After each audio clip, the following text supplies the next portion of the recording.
I am officially divorcing Etsy. Some of you may already know why, as I've mentioned it on Instagram and Blue Sky, but I wanted to make this video both as an official update for myself and my shops, but also to inform any of you who may not already know what's happening with the platform right now. Etsy has been on the decline for some time now. That's not really a surprise at this point. A great video discussing all the issues is Style Theory's The Downfall of Etsy. But I wanted to make this video to provide a seller's perspective, specifically that of a small seller who's been on the platform for a while. At this moment, Etsy is currently facing a lot of backlash due to hosting Alligator Alcatraz merchandise on their platform. There are many listings of products on it, and though Etsy has removed a few of them, the majority are still up. To make matters worse, a vast majority of these products are AI generated, clearly made by people who just want to make a quick buck off of the current situation in the US. These are also further adding to Etsy's overwhelming selection of AI slop that they have also yet to remove. Etsy has refused to comment on this issue and continues to post the same generic message to people over and over who point this out without actually doing anything about it. This has led to many sellers and buyers boycotting the platform for hosting this merchandise, as they believe it violates Etsy's own prohibited items policy, and I am inclined to agree.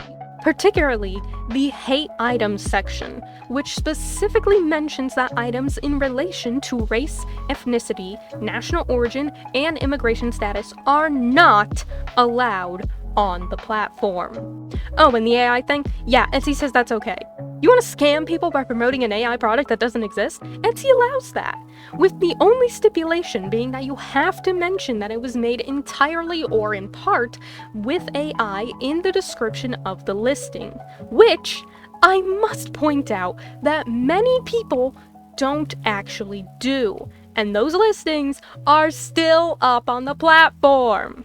So much for human commerce and handmade, huh? This is also in combination with a slew of other issues, such as their ridiculous fees per sale, which are only getting higher and higher, averaging about 20% of total earnings per sale, and sometimes going as high as taking 30%.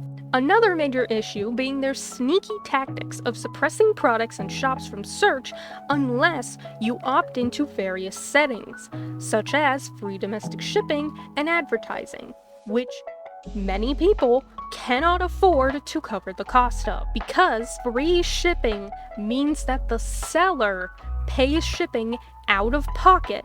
And those ads are not free, let me tell ya. They've also started Etsy Plus, a subscription to Etsy for $10 a month, which gives even more discoverability priority to people willing to shell out more money to them, and further suppressing creators in search who can't afford it or don't want to be part of it. One of the perks of Etsy Plus being adding or renewing listings with credits, of which you receive 15 per month. I must note that the fee for new listings or renewal is 20 cents per listing, meaning that your $10 to Etsy saves you a glorious $3. Not only that, but now Etsy has a one-time setup fee, which I had never heard about before watching the Style Theory video, and definitely didn't have to pay when I joined. And looking it up, I could see why, as Etsy can change the price or even entirely remove this one-time fee at will and without warning, meaning that some people will be forced to pay to set up their Etsy shops while others won't. And both still have to pay the 20 cents per listing.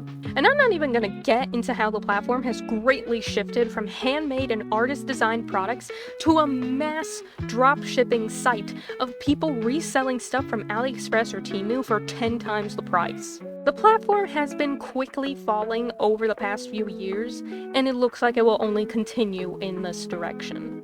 So, with that, I am officially divorcing the platform. Yes, I am using the term divorce and not leave, because much like a divorce lover that won't go away until the papers are signed, I must note that despite how much I want to, I will still be on the platform for the time being. Sadly, I am not in a position to close my Etsy at this time, due to lack of sales on both it and my Big Cartel, as well as Big Cartel having little to no searchability on its own. Despite this, I want to inform everyone that I will no longer be promoting or even mentioning my Etsy shop after July 26 with the end of my second year shop anniversary. I have already removed the link to my Etsy from my main site. Rather than having the option to go to either shop, it now goes directly to my Big Cartel. I will also be removing the link from my Linktree after the sale ends on the 26th. All future items that I make from this point will only be listed on my Big Cartel. I will no longer add new products to my Etsy, nor will I restock anything on there once it runs out. Please know that I will close my Etsy shop eventually, once everything sells out or traffic and sales pick up on my Big Cartel, whichever comes first. It has always been my plan to run entirely on Big Cartel once I could grow out of Etsy, but I guess they just wanted to expedite the process for me. I want to end this off by saying to please be considerate of other creators and artists who are also still on the platform. Many people have grown their Etsy shops to the point where it is either their main source of income or they're still very small and can't afford the subscription fees of other platforms like Big Cartel or Shopify, or just don't have the reach to drive traffic and sales on their own. It's been a difficult year for so many small businesses already, for a number of reasons, so please don't make things harder for them, for going with what may be the only option they have to share and sell their work. This is an issue with the platform, not the people. The legitimate sellers and the buyers who want to support and purchase their works are not at fault for any of this. Please remember that behind every shop name and every sticker or charm, that there is a person. And they're trying their best. Thank you for your understanding and continued support. And Etsy can fuck off.